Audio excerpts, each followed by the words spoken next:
a tale well calculated to keep you in suspense. You all ready to join me today in our trip to outer space? Yeah. Albert Shivers. The Matrix doesn't happen. That's very true. Come along quietly or not. Night. Goodbye, Willis. As I about the time to bright. From Albert The Shivers. mistress of the fading light. They don't have to like it. They're trying to put a caravan. The general concept is that creativity flourishes in an atmosphere of freedom.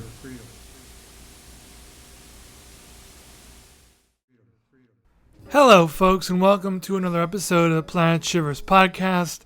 Today, Kimbra is on the show, and she is a lady from Staten Island with a lot going on. My hometown, so that's cool in and of itself.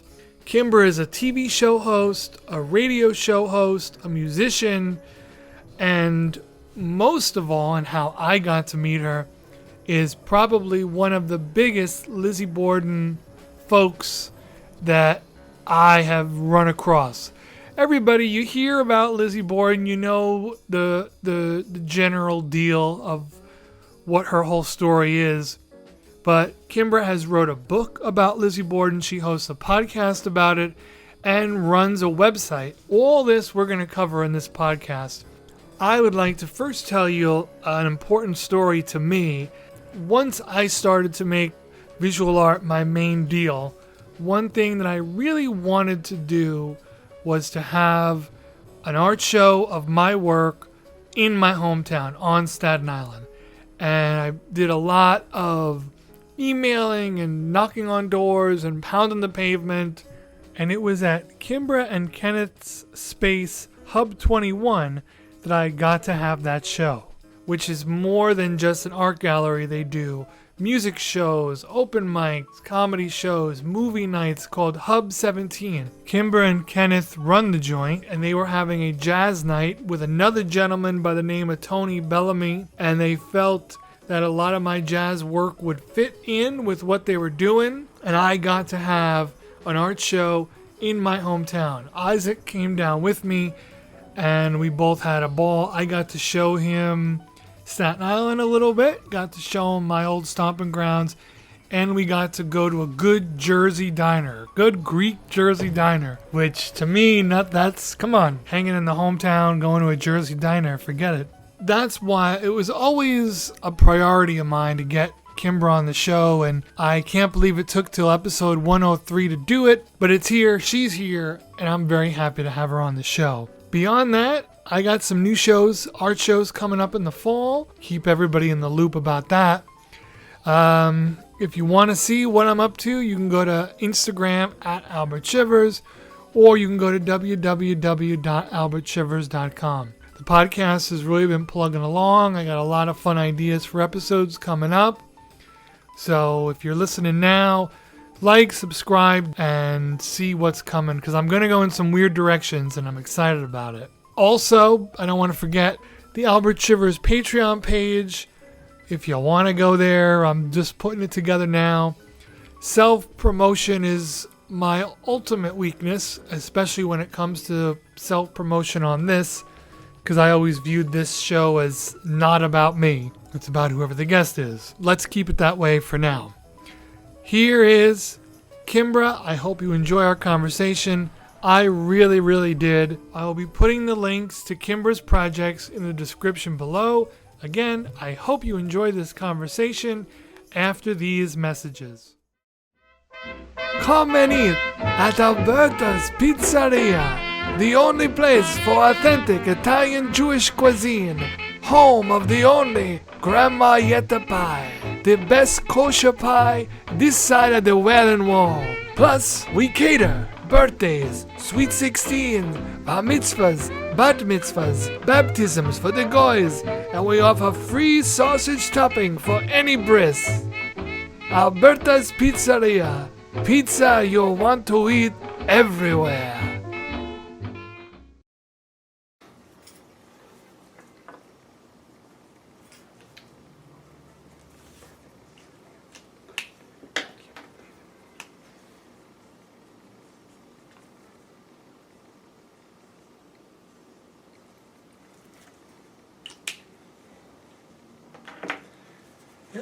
think I'm almost done.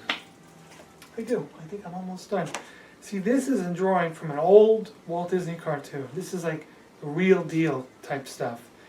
And, you know, it's two goats. And the funny thing is, like, you don't see too many goats in the old cartoons. You see horses and pigs and cows and even aardvarks and hippos.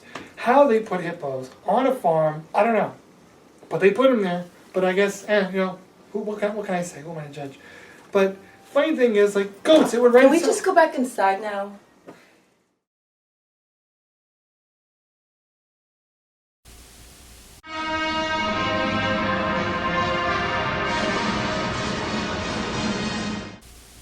Kimbra, you have all kinds of things to your resume, but thanks for coming on the show. Oh, it's a pleasure. It's a pleasure, and thank you for inviting me. I know it's been quite a while. Yeah, I know about this. Yeah. Right. Well, I'm glad we got it together today. Yeah, and it's been quite a while since we've known each other. I mean, we've known each other for a long time since you were at the Hub 17 Art Gallery. Gosh, I don't know how many years ago that it has to be, like, I want to say like 7 years ago, maybe. So it's funny. I was going to bring that up at the end, but that so no, it's all the better. So it was July of 2019. Oh, wow. Okay. When I was there. I had gotten in contact with Tony, who was doing his jazz evenings at you guys' place, you and Kenneth, and that show, from the three of you, really meant a lot to me at the time, because it was my first, since I had been doing art full time. Yeah. That was my first show on Staten Island in my hometown. Yeah. So I had gone all around Staten Island, up here in PA, in the city, all around it, but it never nailed down a show on the island. So I don't know why it seems so long ago. Well, maybe because, you know, we think of everything that went on. Yeah. Between then and yeah. Then. Yeah. That's the thing about it. I just thought that was the first time I experienced your artwork, and actually Kenny bought a piece of yours for me as a gift. I have it right here in my my studio. It's of a jazz piano player, a woman, like with these tentacle kind of flame kind of things coming out of her hands. Oh my God, it's so beautiful, and just your artwork is so unique. And he bought me that, and I like cried. I'm like, oh my God, thank you so much. So I have that right here in my studio. Oh wow. You can look. Let's see if I can get it. Oh, I see it. I see it up at the top. That's awesome. Yeah. Well, that really means a lot. So yeah, that was a very popular piece. And I still get comments and people that like it. So it really makes me feel good. And that was, like I said, that was a very important show. Like, a lot of my work is about jazz. So to be able to just do a jazz-centric show down there at you guys' venue was cool. And Tony Bellamy's a perfect person for that, because he's all about jazz. And I know he does a show out of community media of Staten Island, and also he does a radio show out of Maker Park Radio too, a jazz show, which is really cool. Nice. Yeah. We get around. Yeah. So through my art, after you had gotten that piece, we do the show at Hub 17, and you invite me in to your very grand, expanding Lizzie Borden project. Yes. So if you could briefly, you and I have talked about it off the record, but what attracted you specifically towards Lizzie Borden? And you really went deep with it. You do your podcast about it. You are very knowledgeable. You went to the house. So what brought you there? What brought you into it? Yeah. It's such a long story, but I'll try to condense it. Okay. It was about 25 years ago. I had gotten asked to go to visit the Lizzie Borden house. I had no idea what it was about. Somebody, a friend of mine said, "Hey, let's just go. It's a bed and breakfast." So I went and discovered that it was the actual house where a double homicide occurred in 1892. Lizzie Borden killed her stepmother with an axe 19 times in the head, and then an hour later, allegedly killed her father with an axe, 11 hits to the head. So that's the premise of the story.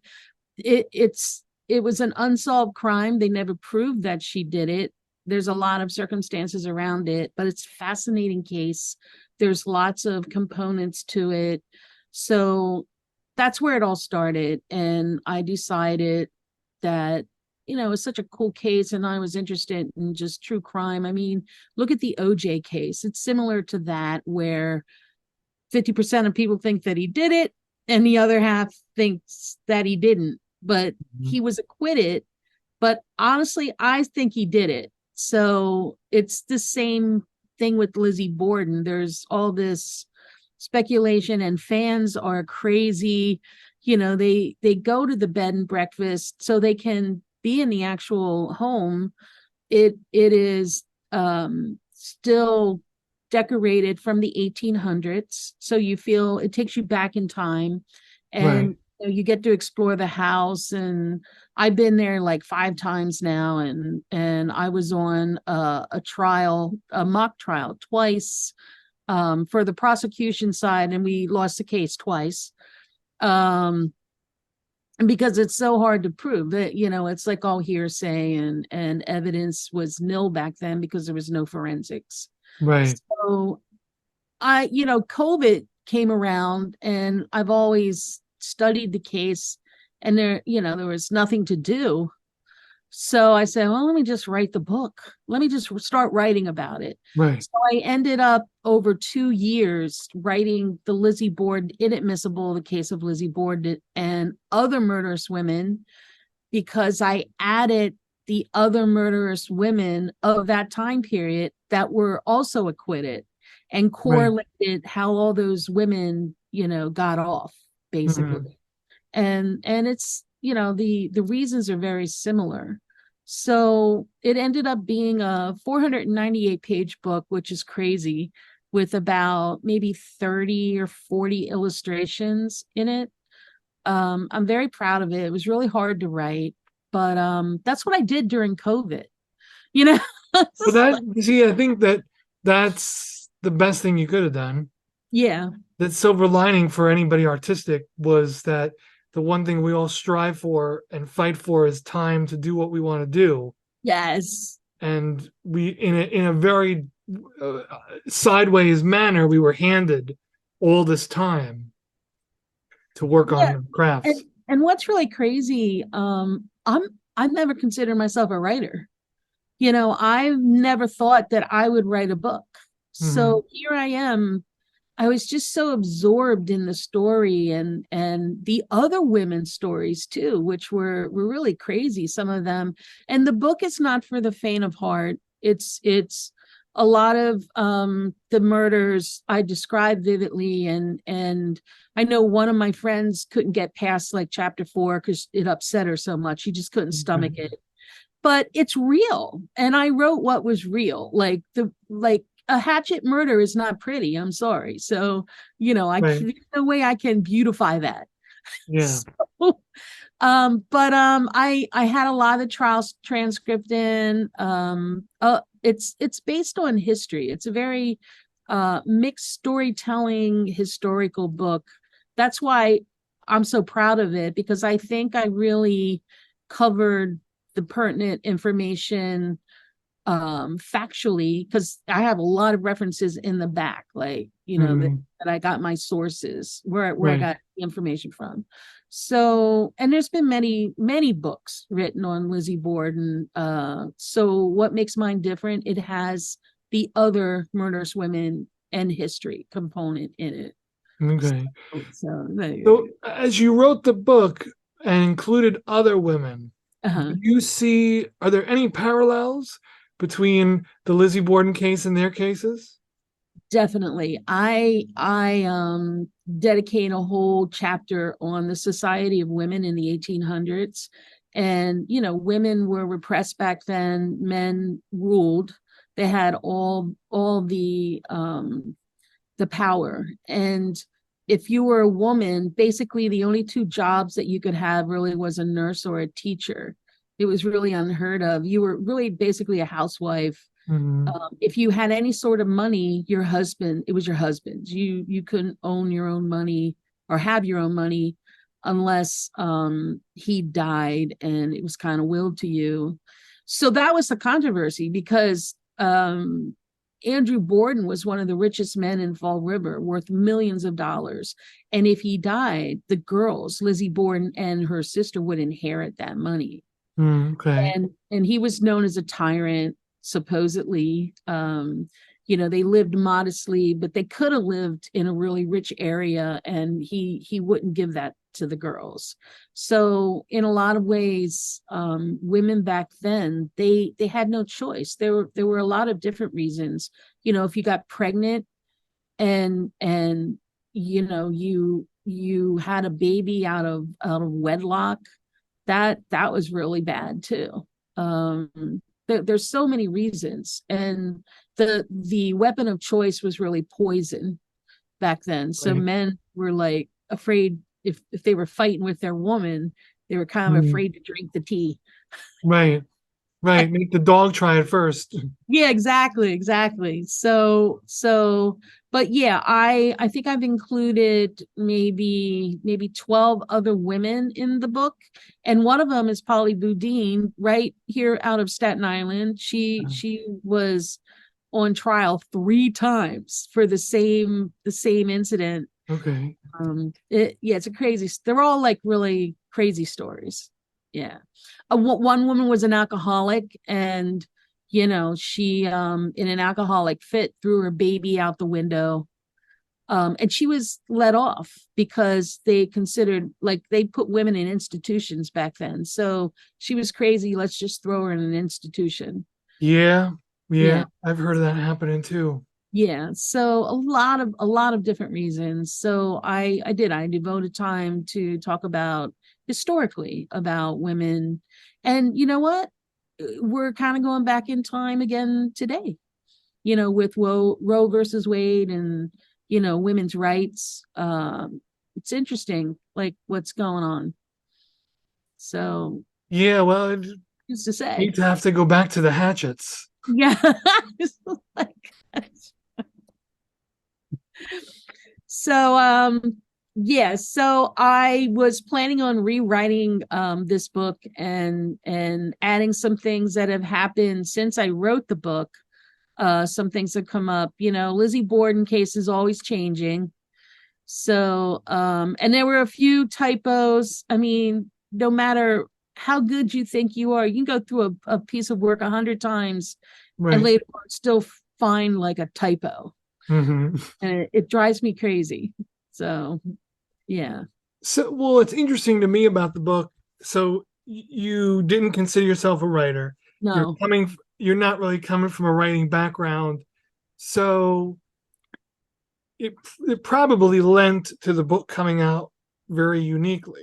How was it that you did your research? Like, what I like about what you're saying is this whole project sounds very grassroots. And how did you go about your research? Where did you find your sources, and how long did that all take?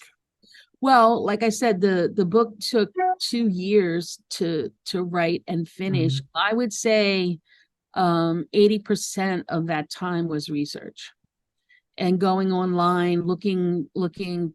Thank God for online libraries. So I use them a lot. I subscribe to like 2 or 3 online libraries. So I would just borrow the books that I needed to read, and I would read. Like, my routine was getting up at 4 a.m, reading until about maybe 9 or 10, and then I could just go about my day. So yeah, so I was on this really rigid schedule, but I didn't mind, you know. I got used to the sun coming up in it was kind of peaceful and Yeah, mornings can do that. yeah. But again, you're reading about murders and stuff, so you got creepy sometimes too. Right. I don't know. I actually am putting out an anthology this summer with Staten Island writers. It's a collection of short stories, poetry, scripts. I've been running a meetup group for 7 months now called the Writer's Block, where writers come to meet up and we talk about what we're working on. Mm-hmm. So I decided that I wanted to publish an anthology, and it's going to be amazing. It really is amazing. But I have a piece in there. I don't know. I'm always drawn to history for some reason. So the one short story I wrote is called Not for the Faint of Heart. And it's about a woman, a 16-year-old girl in the 1500s in Rome, put on death row, basically to be beheaded because her father was a sexual abuser and abused her. And basically the mother, the two sons, her and her friend killed the father and threw him over the balcony. They got caught. So they all got brought up on The whole family. To be beheaded. And that's what the story's about. It's really, really an intense story. It's taken from a real story that happened in Rome in that time period. So that 20-page short story took me 4 months to write because I used the language back in the 1500s. Okay. It was hard. It was a lot of research to put yourself in that place. So writing again in the morning about beheadings and Master Alexander the executioner, because it's really a relationship about him and the young girl, because he has a daughter his same age. So how are you going to execute a 16-year-old? It's that whole relationship. So that's my story in the book. And when does all this come out? Well, the anthology will be out by the end of August, I'm hoping, and I am actually having a writers convention in October of this year, inviting every writer I can think of to come and to set up a table, like a massive book signing. Nice. Yeah, so I'm excited about that. And that's on Staten Island. On Staten Island, yes. Okay. Yes. That's You should come out. I mean, like hang out. I don't know. Were you working on any graphic novels or anything like that, or? No. It's funny because a friend of mine just came out, illustrated and written his own children's book. I love that. And it's all Halloween. I don't want to give too much of it away, but it's all Halloween. It's Halloween centric. Yeah. And he is somebody. His name is Mike Strunk. You can find the book on Amazon. It's right in front of me. It's called Puka. Okay. So if you know the little black rabbit that is folkloric stuff, mainly like Europe. I forget the exact country, but it's real big in one particular country, and it's a shadow shapeshifter type creature. Wow. So it's geared towards children, but it has like lots of twists and turns, and it's illustrated amazingly. Wow. Like that was his COVID project. Oh, so what was your COVID project then? My COVID project was just art and keeping the podcast above water. Yeah. And I think that I ended up, it's hard to say to anybody, but COVID probably helped my art. Oh, okay. Because that gave me time to do it. Yeah. And yeah. It introduced everybody to Zoom and Skype and FaceTime, those people who wouldn't normally have been on it. And I probably got to have guests and people on the show that I would have never had it Mm, not been for Zoom, particularly just becoming so commonplace in the culture. right, right. So I was able to get people, be it musicians, artists, whoever, from anywhere. Like there was Yeah, no restrictions anymore. yeah, So in those ways, it helped, and it whether it was the madness of COVID or the moments where it was calm, it all just poured into my work. And there was just a handful of people that I spent time with at that time, and it was all artists and musicians. And I was working alongside my friend Mike while he was working on his children's book. wow. I was just experimenting and coming up with new concepts, and everything. I mean, COVID was a big thing, but everything that we do affects the path to where our art is headed. And if we're letting that stream of consciousness carry us, Yeah. we're going to evolve with our art no matter what we do. Oh And my God. COVID Yeah. just created a world where, like I said before, the things that the artists hate to do, like work, normal work, we should say, Yeah. we didn't have to. Like the And 9 to 5 kind of. yeah, that was gone. And for me personally, I don't want to speak for everybody, but in my life, everybody was safe. So I didn't have that to worry about. So I just dedicated all the time I had to art. Yeah, that's so cool. I just did a radio show yesterday. I'm so blessed to be able to do this radio show. I do it every other Tuesday from Mhm. 12 to 2. And I feature indie artists. And I try to get, like 80% indie artists and the rest like requests from people or whatever. Right.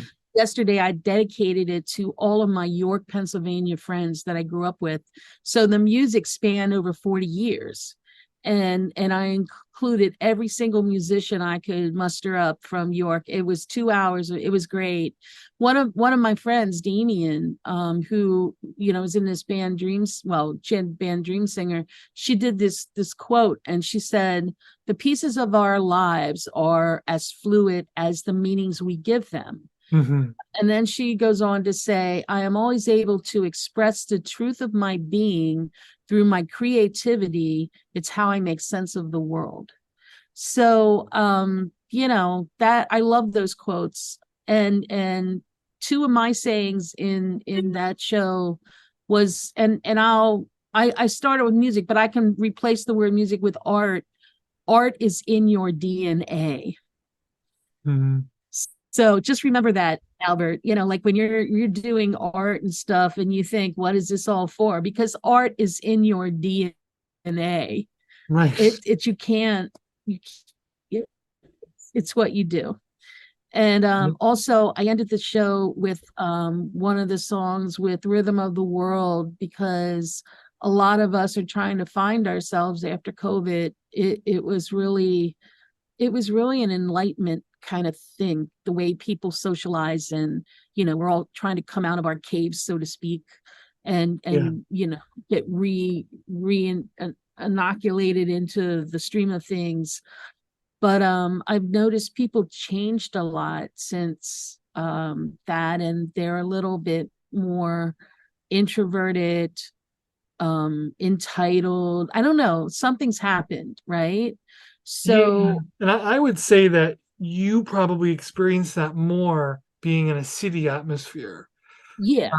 Like I'm in a town. It has, there's sidewalks, but it's a small town. Yeah. And things weren't as cramped. It wasn't as tight. Whereas I'm sure being in the city added a lot more stress to the whole deal. Well, I think it's who you were with at the time, like living with, maybe. If you were in the city, like Manhattan, living in a 1-room apartment with 3 other people, that could have been a little rough. Yeah. But anyway, my other quote that I ended with that show is, I wanted to spread a revolution of kindness. So let's try to be nice to each other. Where is that gone to?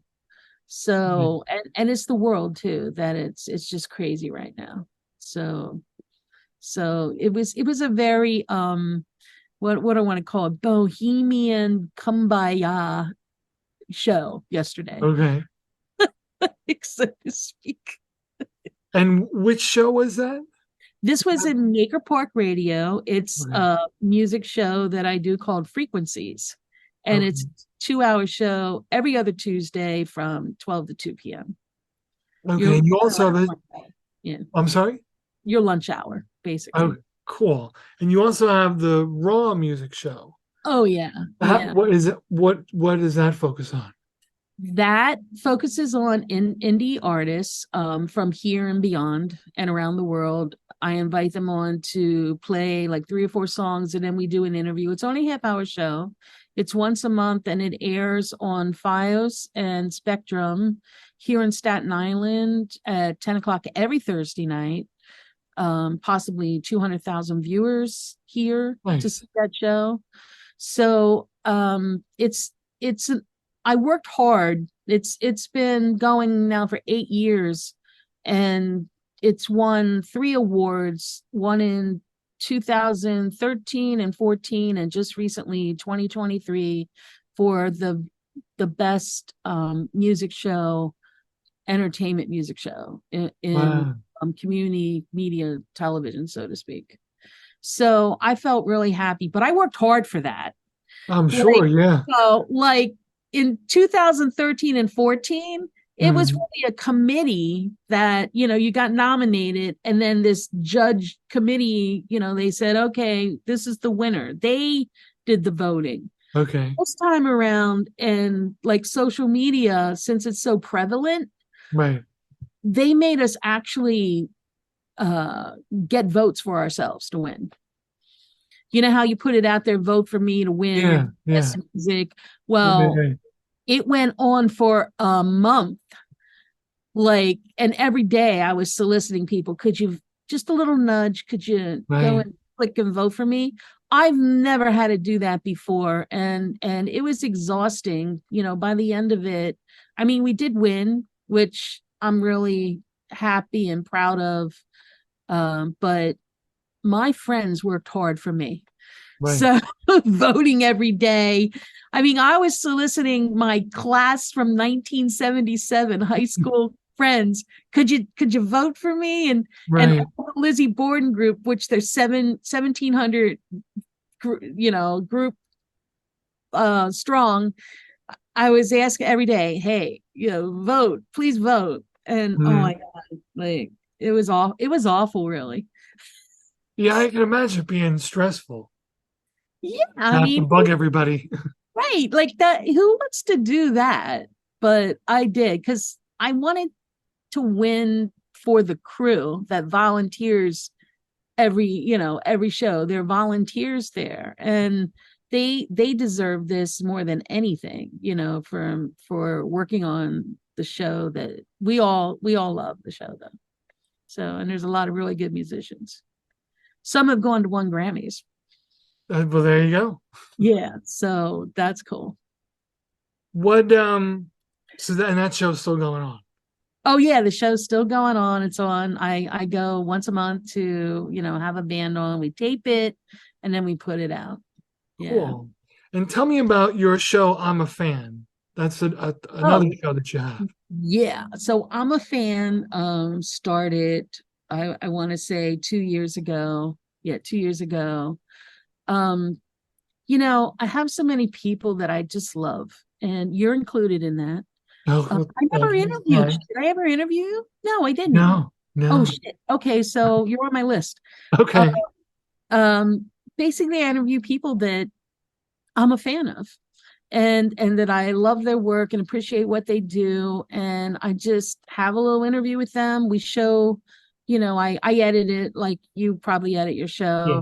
Put photos up, video, whatever it is, and then it's a half-hour show, and I have a podcast right now that I've been doing, but I recently got a spot for a series on Fios and Spectrum here in Staten Island community media television.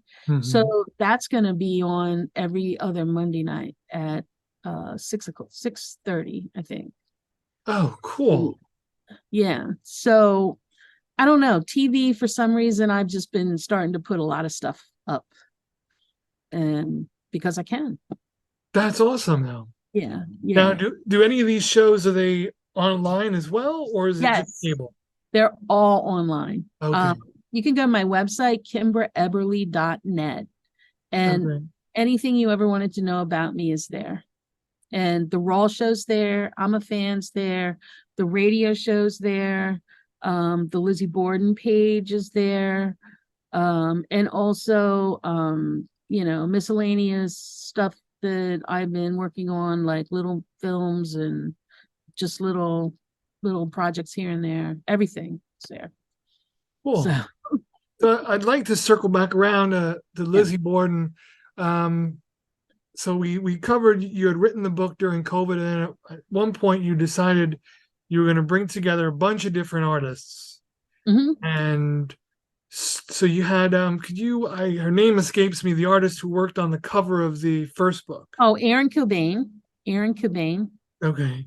Yeah. And with her and a few other initial people, you started to make, you had your trading card idea. Right. Other little projects. Yes. Talk a little bit about that. What started that idea? Yeah. So the house was sold. The bed and breakfast was sold to an owner who in a lot of Lizzie Borden fans' eyes was not a good owner, and he was taking down the shop, where people would buy their knickknacks.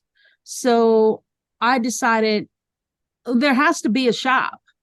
So I decided to make one and have it a little bit different than just, going to buy a magnet or whatever. I decided to do original artwork on that site. And I know you're one of the artists on that site. And came out with a line of trading cards also, like that, the painting or the illustrations on one side, and you, like, if it's Lizzie Borden and you turn it over and it's information about her, they're like baseball cards, but there's different aspects of the story. So I think so far there's maybe 12 trading cards, something like that. So, we continue to build on that shop. I took a little hiatus from it, just because of life. General. But I will continue it and see where it goes. But it is an amazing shop because it has, I think, 9 different artists on doing like artwork for different aspects of the story, different topics. Right. So, and folks can get, there's the trading cards, but there's mugs, there's pillows. My favorite is the cutting board. Oh yeah. That's just perfect. Yeah. So there's all kinds of stuff like that too. The hats, socks. Yeah. And I got little mini hatchets now. Do you? That's cool. Christmas tree ornaments. Nothing like a hatchet for your Christmas tree, right?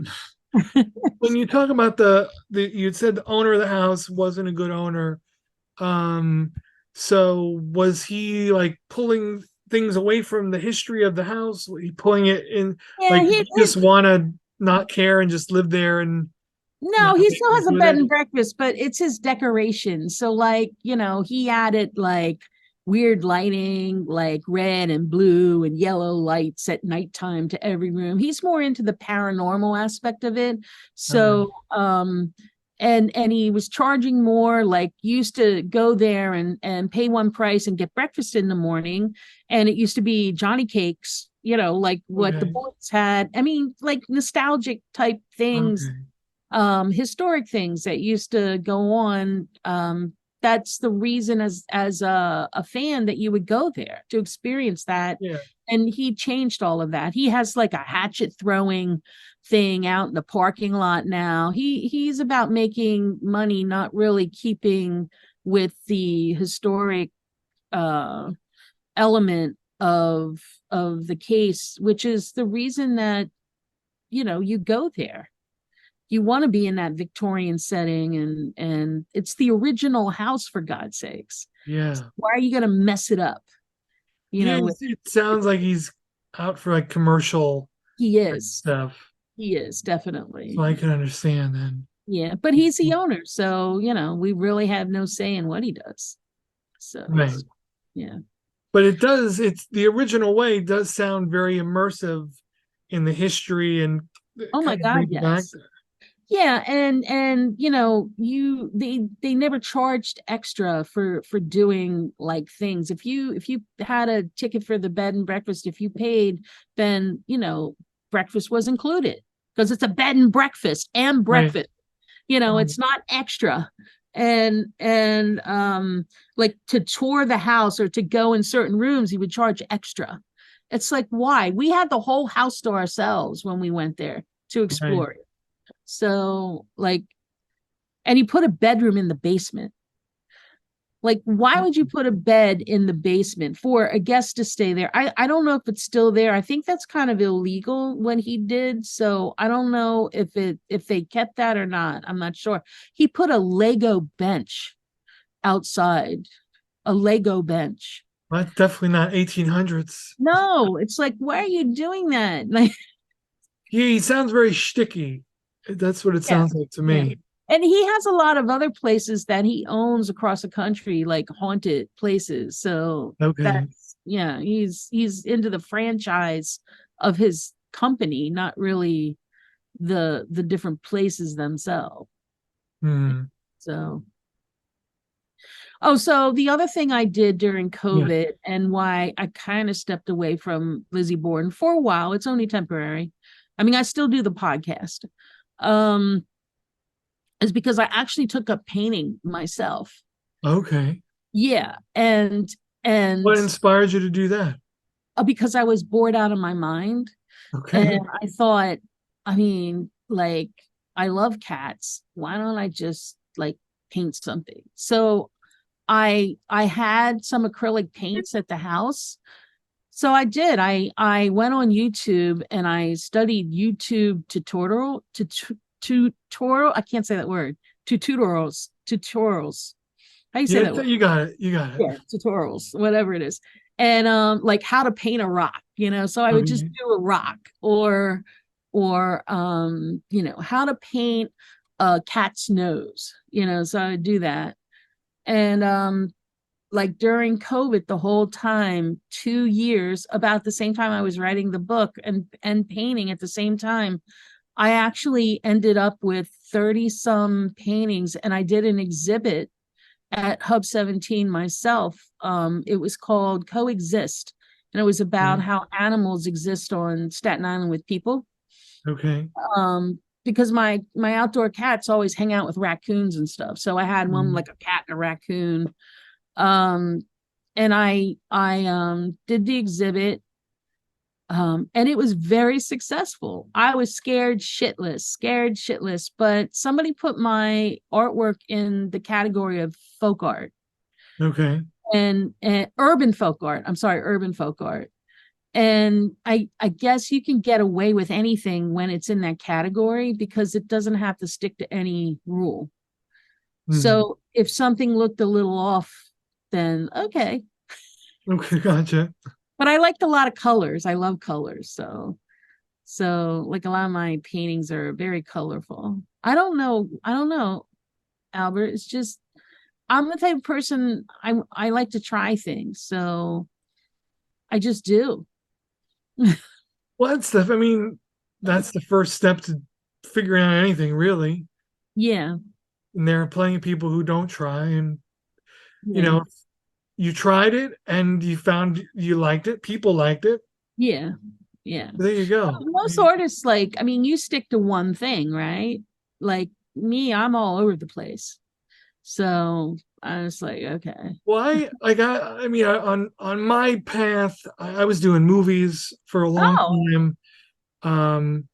I was like, I like to write in younger days, and did that to college. End up saying, okay, I'll write some scripts, and then they infiltrate the theater department. And then that ended, and I said, well, I have nobody to read these scripts that I'm writing anymore. Let's just make movies. So I did, they're all very guerrilla films. I put all my heart and soul and effort into them. Yeah. But definitely like content over like video quality. I would be maddened when I'd come across people who were more into the camera than making the film. And it's so like not a problem with that, but I was into the art of it. Like it could have been the rinkiest ding camera that I could get my hands on as long as I was filming something. And I was getting into art at the same time and decided to choose, make a very long story short, is that if I was going to try to be successful in some form of art, I felt I needed to be 100% into one or the other. Yeah. So that's probably a good way to go though, because it's like jack of all trades, master of none kind of thing. That's pretty much, yeah. Yeah, maybe. And I had done like the last film that I worked on, which just was disintegrating around me as I was working. What's the genre, by the way? Horror? No. So let me think here. There was some horror. There was a lot of very dark comedy. I did a short called Snot Groove that was all about college kids doing cocaine. Oh God. That was a fun one. Yeah. Then I can only imagine. Yeah, no, that was fun and yeah, it was very surreal in the end, weird. Then so that was there was a few shorts, one drama, that comedy, one that was trying to be a horror, but ended up being a comedy. And I just let it, you could go like the horror movie, everybody just found it funny, and I could have either been upset, like this is supposed to be a horror, excuse me, but I was like, okay, they're reacting somehow. Yeah.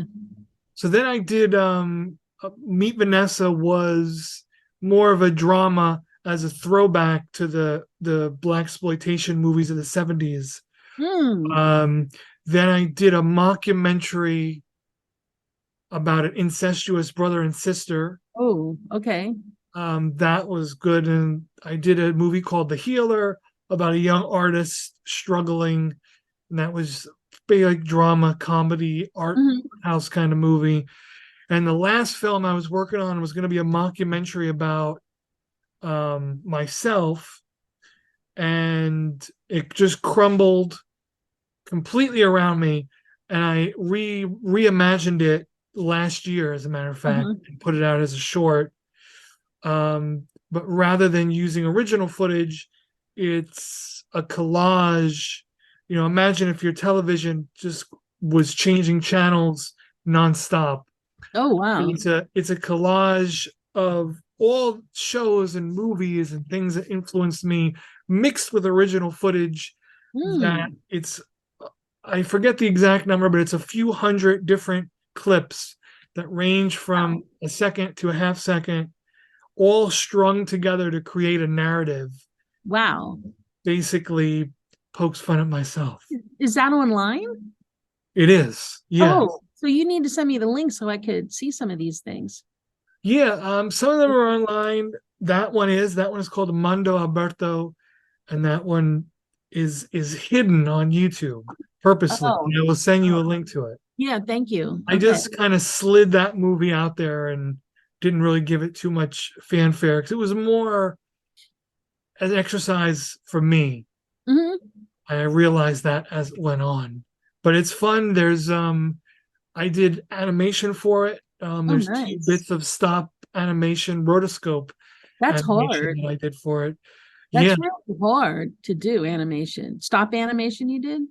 It was rotoscope, which is a style of animation where, so early Walt Disney movies used it, and the animator Ralph Bakshi used it in the 70s and 80s, where you take a figure and you frame by frame trace over it.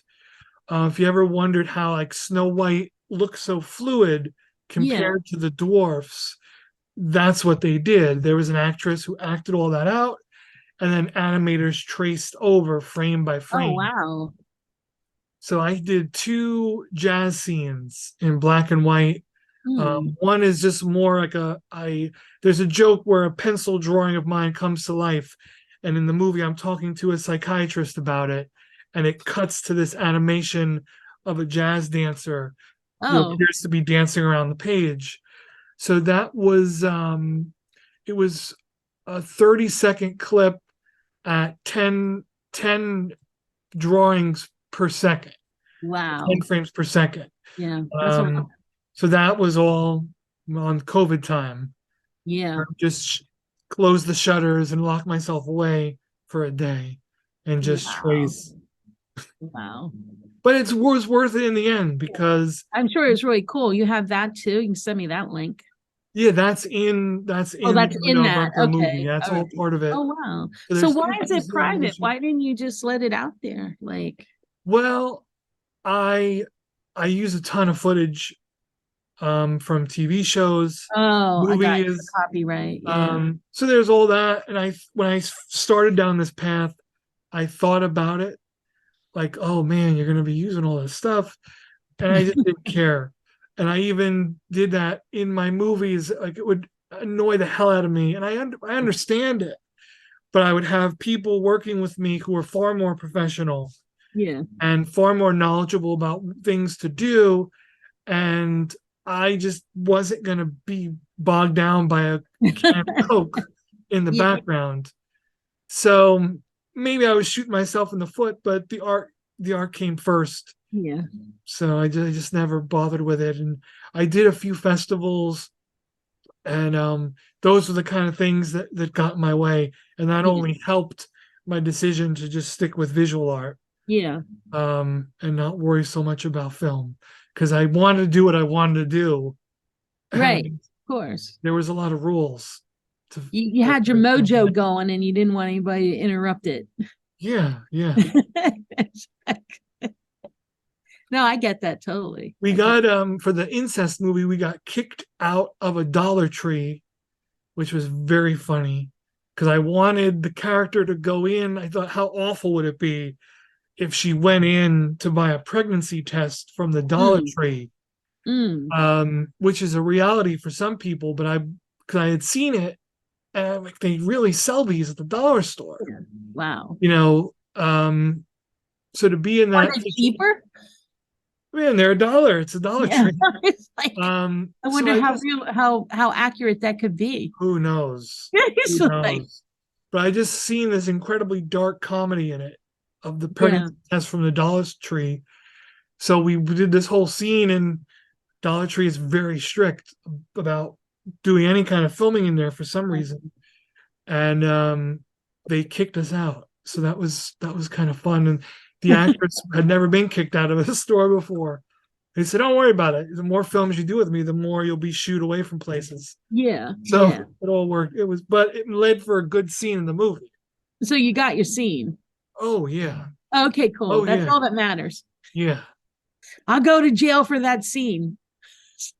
And the thing about it is, when you're working in like a documentary world, you create a documentary type universe for your project, things like that only enhance the realism of it. And we would one of my first movies was a movie called The Blister Sisters, which was about 2 biker sisters. And we here in Sailorsburg, there's a bar, I believe it's still there, called Maggie's. It was probably the last real dive biker bar. Oh boy. And I have about 100 stories just from that movie. But point is, I bet. we took these 2 actresses and said, okay, you are these characters, and we're going to go into this bar. There's myself and my buddy who was helping me. He was kind of the go-between for me, because everybody hates the guy with the camera in these situations. So he was my go-between between the bikers and me to just kind of make things okay. And the girls never broke character. They were these characters. I was the filmmaker making the movie about them. Yeah. And we took over this bar out of nowhere for a day and got a movie out of it. And it just was crazy to think that we all had the balls to do it, you know? Yeah, that's great. That's great. But that came out really good. Yeah. You know, I have a lot of scripts sitting around that I wanted to make movies of, and a lot of them come from real life. Yeah, I mean, you know, the best stories are from real life. Like, you know, some of them are really short, like 60 seconds, da-dun type things. And I recently got asked to work on a project called Poetry in Motion, and it's where Tom Figueroa, who's created this project, couples a poet with a filmmaker. So the poet, you know, myself and this poet, we select one of her poems and then we shoot a film based on. That's really cool. Oh my God. It's so interesting. So I'm doing one this summer with her. It's 3 minutes, a 3-minute short, but it's jam-packed because it's about a woman it's a breakup story, and about a woman being entitled, I mean, like strong, you know, like she, you know, wants to just end up on like strong and powerful, and you know, it's okay that I broke up because I'm a good person, yada yada yada. So, but I talked to the poet and I said, you know, there's a lot of things that could really happen that are really cool. So why don't we make it like it's a dream? You know, like this dream kind of thing that she's having. That way, if we do all these cuts, like, you know, you're cutting from, like, the first scene we're doing are strawberries shooting up out of the ocean, right? Okay. And why are strawberries shooting up out of the ocean? Because she's dreaming this, and she's wearing a strawberry dress. Hold on a minute. My cat has been bothering me. I'm all for animal guests on this show, so it's all good. But he's clawing my leg to get up. So what's his name? His name is Garfield. Can't you tell? That's awesome. So anyway, we're doing this poem, but I mean, we're doing this movie. But the one thing I just wanted to say, like I never do anything that's easy. I always challenge myself, like writing that book. That was a challenge. Like painting. Why am I doing that? Because it challenges me. I never do anything easy. So I decided to have an underwater scene in this short film. Okay. And I'm like, what am I doing? So I went on Amazon. I bought one of these $100 underwater cameras. Right. So this summer we're going to her friend's swimming pool, you know, that has all those cool lights and stuff. Okay. Yeah. And we're going to go underwater and shoot her. And I'm like, what am I doing? Like, how long can I hold my breath? You know, I'm thinking have a snorkel. Yes, I don't know how to use a snorkel. Okay. Like, what if you're breathing and you're a little bit lower and you breathe up, suck in water? You know, it's like I've had the same fear. No, like, so that's what I'm doing. No, so you know, I hearing about your radio shows, and the Lizzie Borden thing, and telling me about your films. Yeah, you seem to be somebody who likes to work with other artists, and oh my God, there's a lot of inspiration from it too. Yeah, of course. Oh, of course. Most definitely. Mostly all of my projects are community based with other people. And the last music, so that's the other thing we didn't touch on. That's a whole other show. But I moved to New York City because I'm a musician. Right. And you know, I've been a songwriter all my life. And I recently did a show called Shadow Work, where I wrote music around spoken word artists. So they were like 7 songs and we performed it. It was amazing. It was just amazing. It was a lot of work on my part because I've never done that before. But yeah, I love working with people. I think there's something to be said about, you know, artists are so introverted into themselves, you know, but I find when you get a group of people together, there's something magical that happens, whether it's musicians, whether it's a play like you wrote, it's a theater group, whether it's artists like just sitting, going to the Hub 17 one day and just sitting and painting together. There's that connection. And I feel like we're all missing that for some, we're all missing that today, like the connecting part, because we've isolated for so long. Yeah, and it's at least in my experience, it's easy to isolate, especially when you have all kinds of artistic projects bounce around in your head. Yeah. You could find it very easy to just be withdrawn. Yeah, and that's sort of a form of mental illness in a way. I think isolation is on one of Freudian's defense mechanisms. You isolate yourself in order not to have to deal with other people, or I call it OPD, other people's drama. So,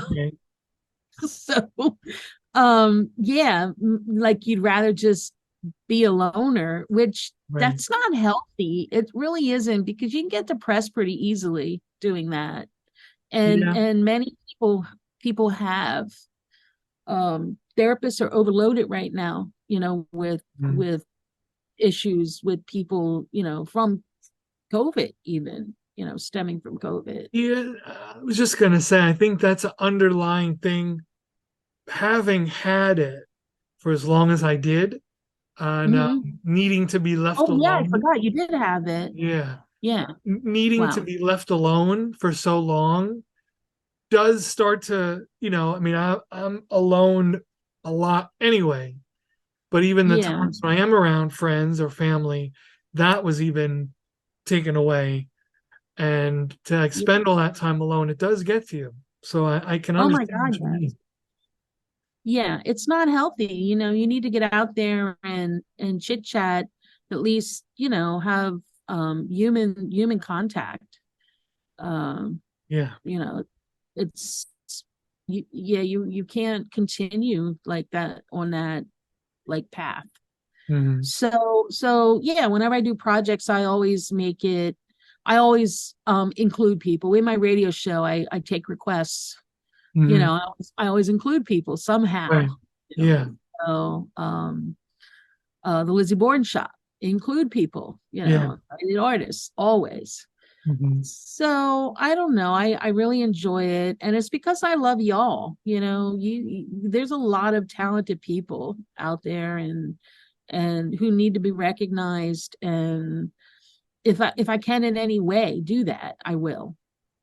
So thus I'm a fan. The radio show, the music show, just like we got to do an art project, some kind of community art project, right? Yeah. Actually they are at Hub 17. I think next Saturday they're painting the block. Oh, it's a cool block thing. So there's a bunch of artists out there doing that. Aaron Cabane is running that. Okay. Cool. Yeah. They were all the artists were really good for the Lizzie Borden project that you put together. Yes. Yeah. And what I found the most fun about it is scrolling through the shop and just how you could tell everybody's work. Like, it didn't all blend together. Each one of them had such a unique style. A signature kind of. Each individual item really did stand out. Yeah, I mean, you definitely stood out. Like, thank you. You have a signature art look that is. It worked well for Lizzie. Yes, it did. It is great. It's great, and I still have your book cover. Cool. That will still get done. No, it is on my list, but I, for all those podcast people that are watching this, I did have Albert do my next Lizzie Borden book cover, the remake basically of that book, and I love it. I still have it, but it'll get done. Cool. Yeah, it'll be worth the wait. It's because sometimes you do also have to put things aside for a bit. So I know all about that too. You have to let it breathe, But I do appreciate your artwork so much, and it's unique. And like I said, you have to get up here again and do another art show in the future. I'm dying to. Like, you really don't know. It was such a gift to have an art show in my hometown. Yeah. Because, up here, for some reason, Staten Island in particular gets a bad rap, and there's Uh-huh. there's fair points and there's unfair points in my perspective. Yeah. But I'm very happy to be from there and Yeah. have grown up there, and be able to have that show there was great. Yeah, I think there's a lot of really, really good artists on Staten Island. There's a lot of really good musicians, a lot of really good talent on Staten Yeah. Island. I think the problem is, in Staten Island, it's such a small community, and everybody, it seems competitive at times, like, and everybody's into their little cliques, and Mhm. that's why I never, like, I always try to get a group of people. I don't want to individualize. Call it siloing. We silo into our little Okay. niches, and there's one silo over here, one here, but we need to all, like, open up and come together more to do things together. I know SI Arts is experimenting with that and trying to get groups of people to work on different projects together. Okay. So, but before we go, I don't want to gloss too much over the Yeah. fact you are a musician. Yeah. You're a songwriter. Who inspires you? Oh my God. So, I always ask that question, but nobody's ever asked me that question, and it's so freaking hard to answer. I, growing up, my very first album I ever bought was Melanie. I don't know if you know who she is. She's Okay, I like do. like, I rode my bicycle past your Yes, window. Melanie, yes. Brand New Key. So she was like my idol back then, learning to play guitar. And then I evolved. Kate Bush, who recently came out with Running Up That Hill, Right. Stranger Things. Mhm. I've known her from the 70s. Right. She has tons of music out, and I've always been a fan of hers. There's so many people, but yeah, Melanie was the big folklore for me, and like wanting to play music, and then all the rest. But I like guy stuff too. I mean, I like King Crimson. Mm. I like the, like, weird kind of like psychedelic exotic stuff, and I like all kinds of music, brought up in bluegrass, country western. But I recently saw Melissa Etheridge play. I just love it all. Love jazz. I love jazz. I can't name jazz players, but on the radio show yesterday, I had a band called Groovatine, all Okay. improv, all improv. I'll send you the link. You can Cool. like Yeah. that song. You would love it. Love it. They are so good. So they did this jazzy song. I just love it all. Love it all. Cool. Except, I take that back. Okay. Like, I'm really not into rap that much. Like, Okay. rap, it's not really like hip hop, yeah, but it has to be musical. Like, when Run DMC came out, and it was like musical kind of rap. Yeah. Yeah, like old That. school. Yeah. That I can understand that. Yeah. The music was something that whatever was in the background I struggled with. I have some theories as to where things have gone with rap and why, but it's very long-winded and scientific. But I enjoyed when it was more musical too. Yeah, it got kind of like gangster. I don't like the gangster rap. It's like, Yeah, I don't get it. I really don't get it. So, and I used to like Kanye West. I used to like, because he was musical at the beginning, but then he got Right. weird. Then he got like hardcore, and kind of a weird. I don't know what happened to him personally either. Like, he Yeah, got he's weird. on a trip He's definitely on some kind of a trip. It's like something's going on there, right? Yeah. But I can understand, and yeah, like I said, what I don't like it, but there's a part of me that needs to know why. Yeah. Like, okay, how close can I get? How deep into this can I put myself to maybe understand why it took this turn? So I'm still sort of figuring it out, but I have some Okay, well, let theories. me know when you figure it out, because I'd like to know. Yeah, I think it has a lot to do with the womb. That's With the what? with the womb. Oh, the womb? Yeah, that's what Oh, it's I don't have that connect. I don't okay.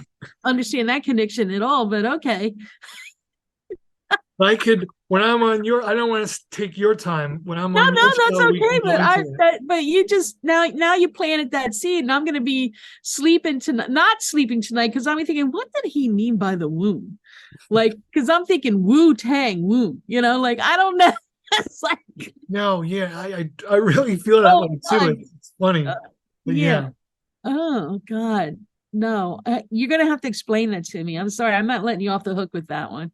Okay, so Because I won't be able to sleep tonight. You know how the mind works. I gotcha. So, and this is my own crackpot artist theory, so take it with a grain of salt. But so if you want, forgetting the lyrics, putting the lyrics aside, Yeah. and just talking about the music behind rap and hip hop and how, yes, it's become less musical, but at the same time, it's become more simple. And now, as we all experience, whether we like it or not, I've been known to crank music too, but we'll hear the car go by or the truck go by. That's the bass. Yeah. And specifically, I was listening to, as I chased this theory down the rabbit hole, I was listening to Cardi B's BoJack Yellow. Okay. And well, it has its moments and it could be fun depending on how you look at it. And there's nothing wrong with it. But it's really just bass. It's just the bass, and there's things happening around the bass, but it's for lack of not to pun it, but it's all about the bass. Yeah. With this song's the way rap is headed. Yeah.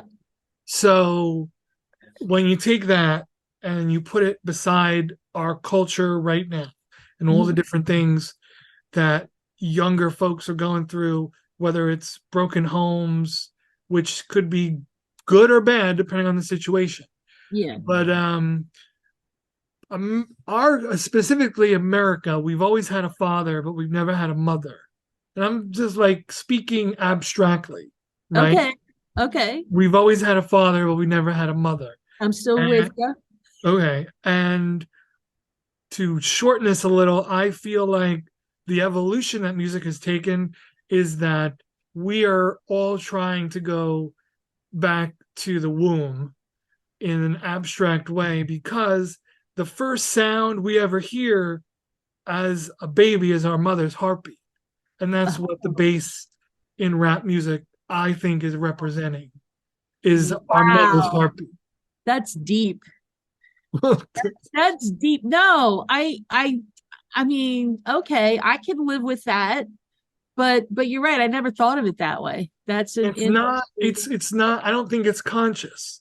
I think it's right. very, very subconscious. Yeah, and the aggression with it. I don't know. That I haven't gotten that far deep down there yet as to why the aggression. It's very primal. I do think that it has a lot to do with the heartbeat and us trying to find our nature again. Our rhythm. Yeah. Our rhythm. Yes. Yes, that's very primal. Oh my God. So the song should be Get Down Into Me Deep. Right. And then have the boom, boom, boom, boom. But you want to get away from that. But I understand that. Yeah. I never thought of it that way. And what's more womb like than a car that you're blasting music in? Right. It's Right. consuming you, and it's all around you, just like your mother's heartbeat was. Yeah. Yeah. So I don't know. I mean, I'm not ready to get on the soapbox with it yet, Yeah. but almost. I would put that up on the shelf for a little while. Right. But I would test the waters, like now, I'm going to tell Kenny about this, right? And Okay. see Yeah. what he thinks. Sure. That's Well, that's fine. a good comparison. Because, you should talk to people that really like rap. Right. Right. That, Yeah, I have yet to discuss it with a rap person, which is right, odd, right, but it's true. right. You should do that. Test the water and see what happens. Yeah, I have a podcast coming up, as a matter of fact, that Oh. will work perfectly. Right, because we as sort of non-rapper people can talk about that, and I can honestly, I get it, but I don't know if they would get that concept. Well, and it may not. It may be a concept that's gotten because I'm not as deep into it, and I don't Right. look at it the same way. I mean, there's rappers that I like. MC Light is somebody I can listen to all day, every day. Yeah. And there are ones that are a little bit more artistic that I've gravitated to over the years. But I could also go all the way back to the Last Poets and Gil Scott-Heron, and even old blues tunes. Geez, I was just listening. There's an old blues tune called "She's a Hum-Dum Dinger," and it's just early rap. He just happens to be playing an acoustic guitar. Yeah. My dad used to play 78 records, right? Remember 78 records? There was this one song called Slap Her Down Again, Paul. And as a child, it traumatized me because the lyrics are slap her down again, Paul, slap her down again, take that. And then you hear this smack, right? And he goes, take that, take that, take that. It's like going on. And I'm like, oh my God, turn it off. Yeah, old music had no rules. It had no rules at all. Some of the songs were just, wow, okay. But so I will never look at rap the same way again. Thank you very much. You're welcome, man. The womb. I'm happy to stick that earwig in your mind. Oh geez, thank you. Thank you so much. Well, this has been a lot of fun, Kim. Yeah, and, it was, again, I want to thank you for the show back in 2019. Yes. That show did really mean a lot to me. Yeah. And hopefully we'll be able to work together again at some point soon. Oh my God, yes, we should, definitely. I'll talk to Kenny and see what we can do. And remind folks again, for the listeners, where people can find out things, what you're up to. Yeah, it's just KimbraEberly.net. That's it. Okay. And it has everything on there. My Instagram, Facebook, everything we talked about. I'll send you the link. Okay. And where can folks find out things and the events going on at Hub 17? We have a newsletter, so I can send you that link also. And it's one of those things you hold up to your phone, the square code, the R, what's that called? The R something code. Oh, the QR code. QR code, right? So you just go like this, bump, and you're attached to the newsletter. So I can send you that QR code in like a flyer kind of thing. And I'm in charge of the newsletter, so I post everything that's going on for the month. I only do it once a month because people get annoyed with emails. I don't bombard. I just that's it. That's what we're doing. And that's I know onwavestreet.com is Hub 17's website, but I think he has two that go to the same place. And I think the other one is hub17nyu.com, I think it is. I'm not sure. Okay. But I'll send you all those links. Yeah, and I'll be posting them in the descriptions of the site. This way folks can just get right to them. So yeah, thank you again, Kim. This was a lot of fun. Oh yeah, I enjoyed it. I was cracking up the whole time. You're funny. Cool. Thank you. Thank you, everybody, for listening to this episode of the Planet Shivers podcast. You could find this episode and 102 more on all major podcast platforms and YouTube with a little bit of video. Got some good episodes coming up, so please like, subscribe, keep following the show.